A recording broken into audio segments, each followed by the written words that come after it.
Hello guys, कैसे हैं आप लोग। मैं नानिस्टा क्लासेस यूट्यूब चैनल में आप तमाम साथियों का वेलकम है, स्वागत है, खुशामदीद है। आज हम लेकर के आए हैं क्लास 12 का साइकोलॉजी सब्जेक्ट, जिसको बाल मनोविज्ञान के नाम से हम लोग जानते हैं। कहते हैं कि क्लास 12 का साइकोलॉजी MCQs क्वेश्चन यानी मल्टीपल चॉइस क्वेश्चंस को लेकर के हम आपके बीच आए हैं, जो काफ़ी इम्पोर्टेंट है। तो आप लोग जो भी इस चैनल में नए हैं साथी, तो आप हमारे इस चैनल को सब्सक्राइब कर दीजिए और लाइक भी कर दीजिए और बेल आइकन को साथ में दबा दीजिए, जिससे आपको हर अगला वीडियो का नोटिफिकेशन आपको आसानी से मिलता जाएगा। इसलिए हम लोगों को बेहतर ढंग से आज तैयारी शुरू करना है। तो जो भी है, हम आज आपको इम्पोर्टेंट क्वेश्चंस इस चैप्टर से हम लेकर के आए हैं। आप लोगों को लगभग 50+ क्वेश्चन है, जो काफ़ी इम्पोर्टेंट्स है, और आप लोग हर क्वेश्चन का जवाब अपने से देने की कोशिश कर सकते हैं।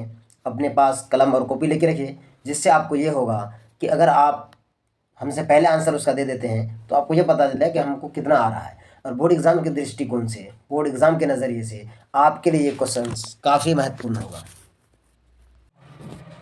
तो चलिए हम एक चीज़ आपको बताते हैं, काफ़ी इम्पोर्टेंट है। कहता है कि बहुत डर लगता है ना जनाब, कहता है कि बहुत डर लगता है ना जब एग्ज़ाम करीब होता है। अब एग्ज़ाम आपके करीब है तो बहुत डर लगता है। तो ऐसा क्यों? क्योंकि आपकी तैयारी अच्छी नहीं है, इसलिए आपको एग्ज़ाम में डर लगता है। तो कहता है बहुत डर लगता है ना जब एग्ज़ाम करीब होता है। ऐसा क्यों? क्योंकि आपकी तैयारी है अच्छी नहीं। लेकिन आप घबराए नहीं, क्योंकि अब भी है वक्त, अब भी है वक्त, और लगा दीजिए अपना पूरा दम, क्योंकि समय है बहुत कम। समय कम है, पूरा दम लगा दीजिए और इस 2 महीने में बेहतर से बेहतर तैयारी हम कर सकते हैं। और हाँ, छोड़ दीजिए अब शादी ब्याह का लगन और हो जाइए पढ़ने में मगन, हो जाइए पढ़ने में अब मगन। देखते रहिए मेरा वीडियो हरदम, क्योंकि समय है बहुत कम। अब आप हमारे इस वीडियोस के माध्यम से और जो भी आपका सब्जेक्ट है उसके अनुसार आप हमारे चैनल में सर्च करके पढ़ सकते हैं। काफ़ी इंपॉर्टेंस ऑब्जेक्टिव क्वेश्चंस को लेकर के हम आए हैं। तो साइकोलॉजी के अलावा और भी अन्य सब्जेक्ट का क्लास हमारे इसमें डला हुआ है, हिंदी का और आपका हिस्ट्री का, ज्योग्राफी का, अर्थशास्त्र का। तो आप किसी की भी तैयारी अच्छे से कर सकते हैं। तो चलिए हम पढ़ेंगे चैप्टर 1 हिंदी मीडियम, मनोवैज्ञानिक गुणों में भिन्नताएं। पहला क्वेश्चन है और बिल्कुल इंपॉर्टेंट क्वेश्चन है। कहता है कि बुद्धि के विषय पर शोध कार्य करने वाले पहले वैज्ञानिक कौन था। यानी जो बुद्धि है इंसान के अंदर में, उस बुद्धि का सबसे पहला खोज करने वाला कौन था। तो सबसे पहले था ऑप्शन ये बी ने, और आंसर नंबर 1 बिल्कुल राइट है कि ये बी ने था। तो इससे रिलेटेड बहुत सारे लोगों ने किया, बीने ने किया, लेकिन यहाँ अगर सर्वप्रथम की बात जब आए तो बीने ने किया है। तो स्पेयरमैन, थॉमसन, गिलफोर्ड ये सब किया, लेकिन सर्वप्रथम जब आए तो वो बीने ने किया था। चलिए दूसरा प्रश्न है। कहते संवेगात्मक बुद्धिपद का प्रतिपादन किसने किया था। संवेगात्मक बुद्धिपद का प्रतिपादन किसने किया था। तो इसका सही आंसर है सेल्वे तथा मेयर ने किया था। ऑप्शन नंबर इसका सी राइट आंसर है। कहता है कि सोल्वे तथा मेयर ने किया था। अगला है, किसने बुद्धि को एक सार्वभौमिक क्षमता माना है। किसने? तो ऑप्शन नंबर ए इसका है वेस्लर ने माना है। किसने माना है? वेस्लर ने माना है। इस तरह का ऑब्जेक्टिव क्वेश्चन आपका आता है। चलिए अगला क्वेश्चन देखते हैं। कहता है कि थर्स्टन के अनुसार बुद्धि में कितने प्राथमिक मानसिक योग्यताएं उपस्थित होता है। तो कहता है कि 5। कितना? ऑप्शन नंबर ए बिल्कुल इसका राइट आंसर है कि थर्स्टन के अनुसार बुद्धि में 5 प्राथमिक मानसिक योग्यताएं उपस्थित रहता है। अगला 5वां नंबर का प्रश्न है, निम्नलिखित में कौन एक व्यक्ति का शील गुण है। व्यक्ति का शील गुण है। कहता है कि ये बुद्धि है। ऑप्शन नंबर ए बिल्कुल इसका राइट आंसर है। क्या? ये बुद्धि। 6वां नंबर का प्रश्न है, जिन व्यक्तियों की बुद्धि लब्धि 90 से 100 के बीच होती है तो उन्हें क्या कहते हैं। तो उन्हें जल कहते हैं। तो यहाँ ऑप्शन नंबर ए में जल दिया, लेकिन ये डल होगा, जल नहीं बल्कि डल होगा।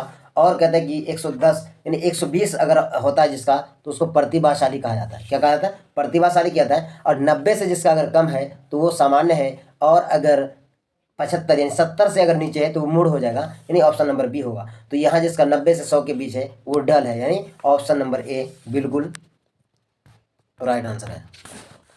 अगला है, किसने कहा है कि अमूर्त चिंतन की योग्यता ही बुद्धि है। यानी अगर आपके पास बुद्धि है तो आप चिंतन भी कर सकते हैं किसी भी चीज़ के बारे में। तो इसका ऑप्शन नंबर सी है बिल्कुल राइट आंसर, ने रेबर ने कहा है। अगला है कि जिन व्यक्तियों की बुद्धि लब्धि 90 से 89 के बीच होती है उन्हें कहते हैं, उन्हें क्या कहते हैं? उन्हें मूढ़ कहते हैं। यहाँ आ गया, उन्हें मूढ़ कहते हैं।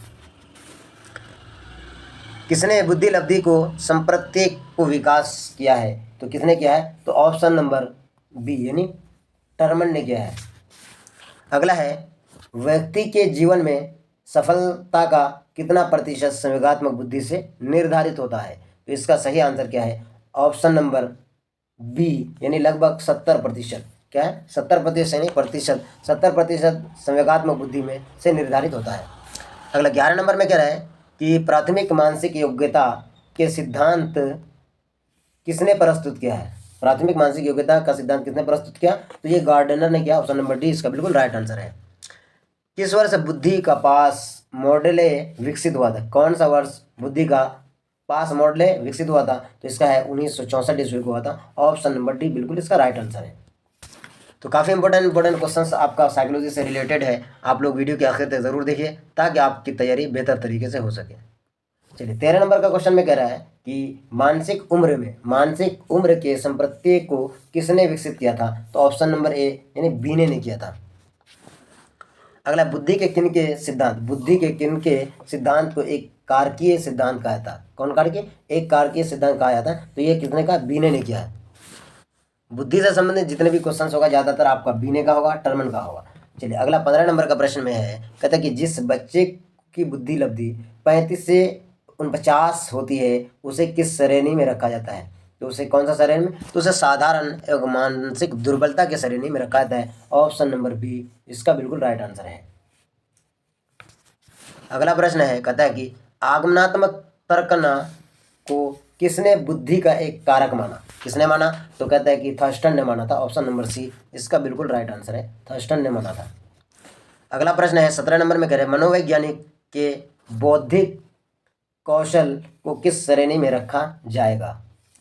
यानी मनोवैज्ञानिक के बौद्धिक कौशल को किस श्रेणी में रखा जाएगा? तो कहता है कि प्रेक्षणात्मक कौशल के अंदर में रखा जाएगा। ऑप्शन नंबर बी बिल्कुल इसका राइट आंसर है।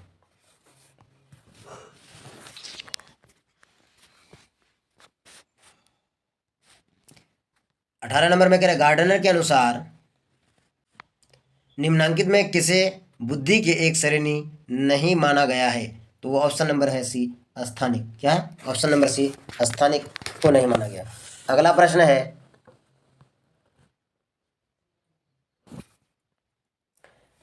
पास मॉडल का विस्तारित रूप क्या है? पास मॉडल का विस्तारित रूप क्या है? तो कहता है कि पास मॉडल का विस्तारित रूप है यानी सहकालिक अनुक्रमिक योजना अवध प्रभाव बोधन, यानी ऑप्शन नंबर सी इसका बिल्कुल राइट आंसर है। अगला है बुद्धि संरचना मॉडल किसने विकसित किया? तो इसका गिलफोर्ड ने किया था। ऑप्शन नंबर बी इसका बिल्कुल राइट है, नहीं गिलफोर्ड, ये गिलफोर्ड नाम है लेकिन वहाँ डो को छोड़ दिया गया है। अगला प्रश्न है व्यक्ति की सृजनात्मकता की क्षमता को किस मनोवैज्ञानिक ने प्रभावी आश्चर्य का नाम दिया है? किसने दिया है? तो ऑप्शन नंबर ए यानी ब्रूनर ने दिया था। अगला प्रश्न है संवेगात्मक बुद्धि के तत्वों में निम्नलिखित में से किसे नहीं रखा जा सकता है? तो कहता है कि ऑप्शन नंबर सी यानी दूसरे को धमकी देना। क्या? दूसरे को धमकी देना, ये उसके अंदर में नहीं रखा जा सकता है। अगला प्रश्न है जिस बच्चे की बुद्धि लब्धि 33 से 49 होती है उसे किस श्रेणी में रखा जाता है? तो कहता है कि उसको अति गंभीर दुर्लभता वाले श्रेणी में उसको रखा था। ऑप्शन नंबर डी इसका बिल्कुल राइट आंसर है। अगला प्रश्न है 24 नंबर में कह रहा है कि बुद्धि के द्विकारक सिद्धांत का प्रतिपादक किसने किया था? तो चार्ल्स स्पेयर ने किया था कि बुद्धि के द्विकारक सिद्धांत का प्रतिपादक किसने किया? तो चार्ल्स स्पेयरमैन ने किया था। अगला प्रश्न है कहता निम्नलिखित में से कौन सृजनात्मक चिंतन की अवस्था नहीं है? तो कौन नहीं है? तो ऑप्शन नंबर ए यानी सत्यापन सृजनात्मक चिंतन की अवस्था नहीं है। अगला है बुद्धि के बहुत्व सिद्धांत का प्रतिपादन कौन है? तो कौन है? थर्स्टन है। ऑप्शन नंबर ए बिल्कुल इसका राइट आंसर है। काफ़ी इंपॉर्टेंट क्वेश्चन है साइकोलॉजी का, काफ़ी बेहतरीन तरीके से आपकी तैयारी हो जाएगी। अगला है थार्नडाइक ने बुद्धि को कितने वर्गों में विभाजित किया है? तो थॉर्नडाइक के अनुसार बुद्धि को 5 वर्गों में विभाजित किया है। ऑप्शन नंबर ए बिल्कुल राइट आंसर है। अगला है 25 से नीचे बुद्धि लब्धि वाले लोगों को किस वर्ग में रखा जाएगा? तो 25 से कम जिसका अगर बुद्धि है तो उसको जड़ बुद्धि वाले श्रेणी में रखा है ना, बिल्कुल नहीं के बराबर बुद्धि उसका। अगला है ऊंट कहाँ के रहने वाले थे? ऊंट एक साइकोलॉजिस्ट थे, तो कह रहा है कि वो कहाँ के रहने वाले थे? तो वो जर्मनी के रहने वाले थे। अगला प्रश्न है सेलेस्टर ने वयस्क बुद्धि परीक्षण किया तो 1955 ईस्वी में किया था। ऑप्शन नंबर डी, इसका ऑप्शन नंबर डी है राइट आंसर। पास एलॉग परीक्षण कौन किया था? पास एलॉग परीक्षण कौन किया था? तो इसका आंसर होगा ऑप्शन नंबर ए, एलेक्जेंडर ने किया था। कौन किया था? एलेक्जेंडर ने किया था। ऑप्शन नंबर ए बिल्कुल इसका राइट आंसर है। समूह खंड सिद्धांत का प्रतिपादन किसने किया था? समूह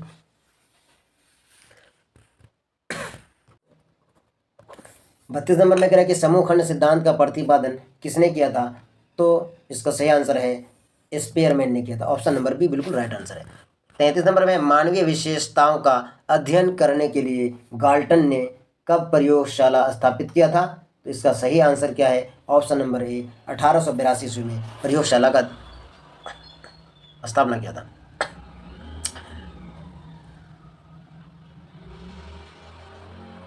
34 नंबर में कह रहा है कि गार्डनर ने अभी तक कुल कितने प्रकार के बुद्धि का पहचान किया? गार्डनर ने तो 8 प्रकार के बुद्धि का पहचान अब तक उसने किया है। अगला है नए एवं मूल्यवान विचारों को देने की क्षमता को कहा जाता है। नए एवं मूल्यवान विचारों को देने की क्षमता कहा जाता है। तो इसका सही है सृजनशीलता। क्या आंसर होगा इसका? सृजनशीलता। ऑप्शन नंबर डी बिल्कुल इसका राइट आंसर है। अगला प्रश्न है यदि किसी व्यक्ति की मानसिक आयु तथा वास्तविक आयु लगभग बराबर हो तो वो क्या कहलाता है? तो कहता है सामान्य बुद्धि। क्या कहलाएगा? सामान्य बुद्धि, बिल्कुल बराबर है। कहता है गिलफोर्ड के बुद्धि मॉडल में बौद्धिक क्षमता की श्रेणियां हैं। कौन सा श्रेणियां है? तो 150 है। कितना? 150 श्रेणियां। अगला है 38 नंबर कह रहे व्यक्ति की किसी विशेष क्षेत्र की विशेषता योग्यता कहलाती है। यानी किसी विशेष क्षेत्र की योग्यता क्षेत्र को क्या कहलाता है? तो कहता है कि अभिक्षमता। ऑप्शन नंबर बी इसका बिल्कुल राइट है, अभिक्षमता कहा जाता है इसको। अगला स्पेयरमैन के अनुसार बुद्धि के तत्व हैं, तो कहता है कि बुद्धि के 2 तत्व हैं। ऑप्शन नंबर बी बिल्कुल इसका राइट आंसर है। अगला है बुद्धि के योजना अवधान भाव प्रबोधन तथा सहकालिक अनुक्रमिक मॉडल को प्रस्तावित किया है। तो किसने किया है? तो जेपी दास नागलिरी किर्बी ने किया है। अगला है स्टर्न वर्ग के अनुसार बुद्धि की श्रेणी है। स्टर्न वर्ग के अनुसार बुद्धि की क्या श्रेणी है? तो उसके अनुसार बुद्धि की 3 श्रेणी है। कितनी श्रेणी है? 3 श्रेणी है। ऑप्शन नंबर डी बिल्कुल इसका राइट आंसर है। अगला है यदि किसी बच्चे की वास्तविक आयु 100 महीना है तथा मानसिक आयु 120 महीना है तो उसकी बुद्धि लब्धि होगी। उसकी बुद्धि लब्धि क्या हो जाएगी? तो 120 हो जाएगी। कितना? 120 उसकी बुद्धि लब्धि हो जाएगी।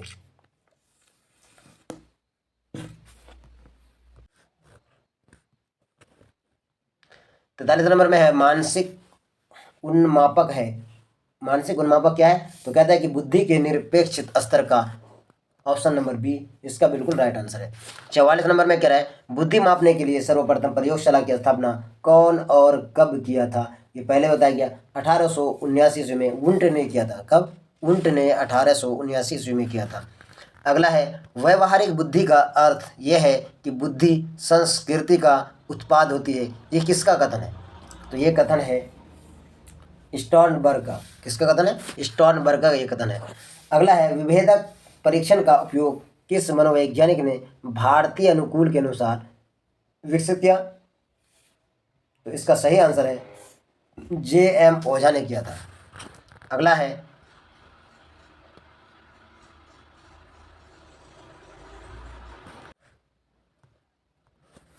सैंतालीस में किस अभिक्षमता को AST के नाम से जाना जाता है? विभेदक अभिक्षमता, सामान्य अभिक्षमता, और सर्विसेज अभिक्षमता, व्यावसायिक अभिक्षमता। तो इसका सही आंसर हो जाएगा option number C, odd services अभिक्षमता। अगला प्रश्न है 48 नंबर में कह रहा है शाब्दिक तर्कना, अंकित तर्कना किस अभिक्षमता के अंतर्गत आते हैं? तो इसका सही आंसर हो जाएगा ऑप्शन नंबर डी, विभेदक अभिक्षमता के अंतर्गत दिया है। ऑप्शन नंबर डी बिल्कुल इसका राइट आंसर है। 49 नंबर में कह रहा है कि निम्नलिखित में से संस्कृति मुक्त परीक्षण कौन सा है? बीने साइमन परीक्षण, वेसलर बुद्धि परीक्षण या कैटल बुद्धि परीक्षण या इनमें से सभी? तो क्या है इसका राइट आंसर है इनमें से सभी। ऑप्शन नंबर डी बिल्कुल इसका राइट आंसर है। 50 नंबर में अगर प्रतिभाशाली बालकों की सबसे बड़ी विशेषता क्या है? जो बच्चे प्रतिभाशाली है उसका विशेषता क्या है? वो सूझ और बूझ। क्या होगा? ऑप्शन नंबर ए, यानी सूझ होगा उसका, कोई भी काम बिल्कुल सही तरीके से करेगा वो सूझबूझ के साथ।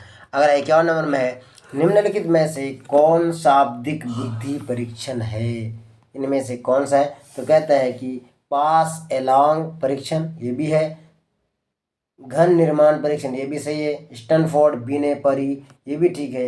इनमें से सभी ऑप्शन नंबर डी बिल्कुल इसका राइट आंसर है। अगला प्रश्न है निम्नलिखित में से विशिष्ट बालक नहीं है? कौन सा बालक विशिष्ट नहीं है इसके बारे में कहा जा रहा है। तो साथियों आप लोग वीडियो के अंत तक बने रहें, काफ़ी इंपॉर्टेंस ऑब्जेक्टिव्स है और ये आपका साइकोलॉजी का पहला चैप्टर का ऑब्जेक्टिव है और मैं आप लोगों को एग्ज़ाम से पहले तक तमाम चैप्टर्स का ऑब्जेक्टिव सॉल्यूशन कम्प्लीटली कराऊंगा, जिससे आपको काफ़ी हेल्प मिलेगा। चलिए अगला सवाल है, कहते हैं निम्नलिखित में से विशिष्ट बालक नहीं है? तो कौन सा नहीं है? सामान्य बालक विशिष्ट नहीं है। अगला 53 नंबर में कह रहे हैं रेवेन प्रोग्रेसिव मैट्रिक्स किस तरह की बुद्धि परीक्षण है? तो ये कहता है कि अशाब्दिक बुद्धि परीक्षण है। Option number B right answer है इसका।